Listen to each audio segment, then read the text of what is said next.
The falcon of Arryn danced in the wind high above Sir Harold Harding's host.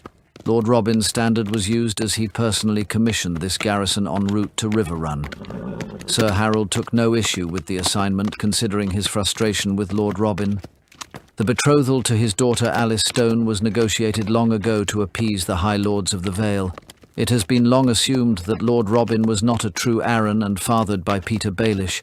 Sir Harold was a cousin to Lord Robin and one of Jon Arryn's last living relatives. By Lord Robin marrying Alice, his parentage was not likely to be questioned in the future, a proposal Lord Robin had forgone very recently. As a result, Alice would join her father on his journey to Riverrun. The end of their engagement was not yet well known, and this Sir Harold would take advantage of, given the unknown state of Riverrun's Lord Brynden Tully. The Riverlords bow to their liege lords of House Tully. The last of their house was Lord Brynden, who very recently was presumed dead at the Twins. Lord Robin's mother was a true-born daughter of Brynden's grandsire Hoster Tully, which would give the Lord of the Vale dominion over the Riverlands. As Sir Harold pondered the politics of the kingdoms, his daughter's horse stumbled slightly. She was well at riding and directed her mare back on the trail. Alice refused a carriage as the roads leading in and out of the Vale were none too kind to travel. Sir Harold was relieved as they remain unaccosted. Their caravan grew slightly as the Riverrun patrols joined them as an escort. The Riverlands appeared dry and their crops were feeble and frail. Harvests must have been bleak, Sir Harold thought to himself. Still, Sir Harold was to determine the state of Lord Brynden, even if it meant riding to the Twins and possibly parleying with the Lannisters. Lord Robin expressed his doubts on whether Lord Brynden experienced a noble death. It was not unlike a Frey, such as Brynden's mother, to display a treacherous heart. Blood always wins out, Sir Harold sighed. Riverrun came into view over the horizon, as did the sound of the rushing waters of the Red Fork. To Sir Harold's surprise, the drawbridge was raised. Surprising given the lack of threats this far into the Riverlands. Perhaps there was some truth to Lord Robin's presumptions. Their Tully escort announced their arrival to the guardsmen manning the ramparts. The delay was now bordering on uncomfortable. Minutes passed and irritants set in Sir Harold. He found it odd that archers still carried their bows despite the falcon standard was clearly visible. There was no quarrel between houses Tully and Arryn, at least not yet. Their lords are first cousins, assuming Lord Brynden was still alive. As Sir Harold pondered these predicaments, the drawbridge began to lower. The courtyard bustled, but Maester Vyman stood across the lowering drawbridge. Sir Harold assumed to be greeted by the acting Lord of Riverrun, whoever that may be. The old man shuffled across the bridge, escorted by a half-dozen men at arms. Sir Harold dismounted his steed and met the old Maester at his level. Greetings come from the Vale, good Maester.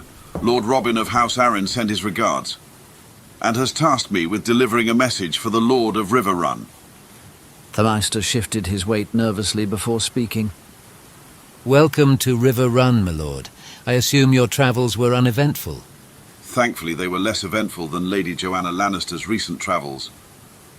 The old Maester shifted again at this mention, and a few of the guardsmen exhaled sharply enough for Sir Harold to notice. Surely I am not expected to speak to the Lord Brynden at the mouth of his castle. Am I to be invited inside? So, my lord, it is with great sadness that I must inform you that Lord Brynden was betrayed by his mother. She conspired with the Lannisters to have Lord Brynden arrested for the attempted murder of Lady Joanna on the Western Road. Lord Brynden died rather than face capture. Sir Harold feigned disappointment at this news, and turned to his daughter Alice, who joined her father in conversation with the old Maester. Be that as it may, who is the next in line to inherit the Riverlands, good Maester? As Lord Brynden was an only child and unwed, numerous lords have petitioned the Crown for resolution in this matter. That will be unnecessary, as you well know Lord Robin is Lord Brynden's last living relative. My daughter Alice and Lord Robin are due to be wed. And as a wedding present, Lord Robin has decreed with the support of the Crown that the Riverlands now belong to her. That is, of course, assuming Lord Brynden is indeed deceased. A look of shock spread across the Maester's face as he realized Sir Harold's position. Sir Harold thrust his message into the Maester's hands as he began mumbling about the contesting of inheritance law. Sir Harold briskly pushed past him and ordered 2 of his men to man the main gate and keep the drawbridge lowered. He wasted no time taking control of the castle. The interesting part of the whole ordeal is that not one occupant of Riverrun protested Sir Harold's assumed authority. With nothing more than a piece of paper, Sir Harold had assumed command of Riverrun on behalf of his daughter Alice Stone. None of the lords of Riverrun were aware her betrothal to Lord Robin had ended. Luckily, their horses travelled faster than word of mouth.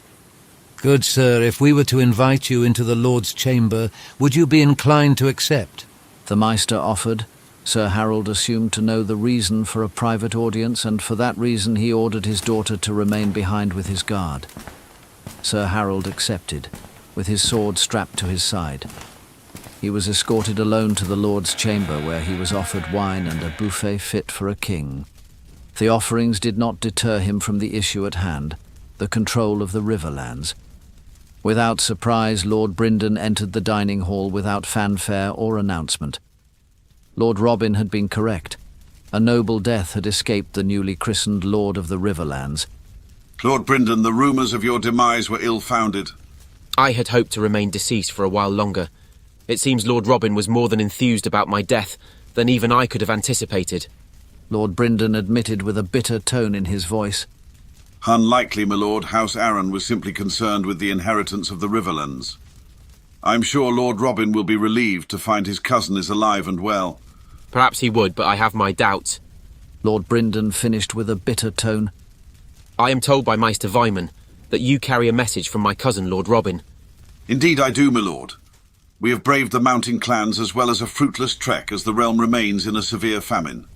Sir Harold casually gestured towards Lord Brynden's personal guard, to which he immediately dismissed, granting Sir Harold a private audience.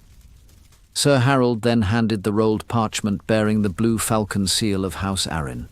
Lord Brynden reluctantly broke the seal and unrolled it, leading to a confused look overcoming his face. He raised his head while uttering, "Sir, this parchment is blank." Lord Brynden looked up to Sir Harold's eye. A firm, open-handed slap struck across the young lord's face. Sir Harold stood straight-backed and refused further aggression. Lord Brynden refused to call for his dismissed guard and rose back to his feet. He poured 2 glasses of wine as he processed this event. He offered Sir Harold a full glass, which Sir Harold made no attempt to accept.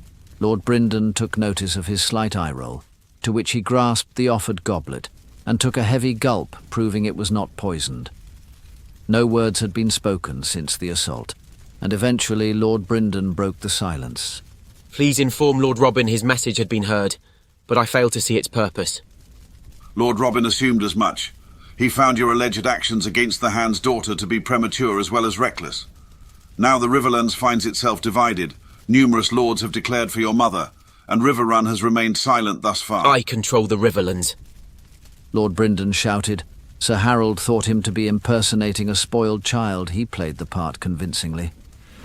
Sir Harold slowly stood to his feet, still refusing the wine Lord Brynden had offered. The Riverlords have assumed you dead.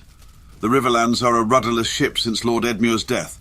Lord Robin implores you in the strongest possible tone to unite your kingdom back under the Tully banner. He is convinced battles will be fought here in the coming months, as Westeros settles in under a new king. Lord Brynden gulped as he seemed to remember how the unforeseeable future was quickly coming to pass. Brynden despised the Starks and their role in the destruction of his mother's family. Brynden wanted nothing better than to see the crown fall for its alliance with Lady Arya and the Lannisters for their marriage to Lady Sansa. They shared blood through their Tully roots, but the blood of a Frey coursed through Brynden's veins, as did his reckless behavior, Sir Harold thought.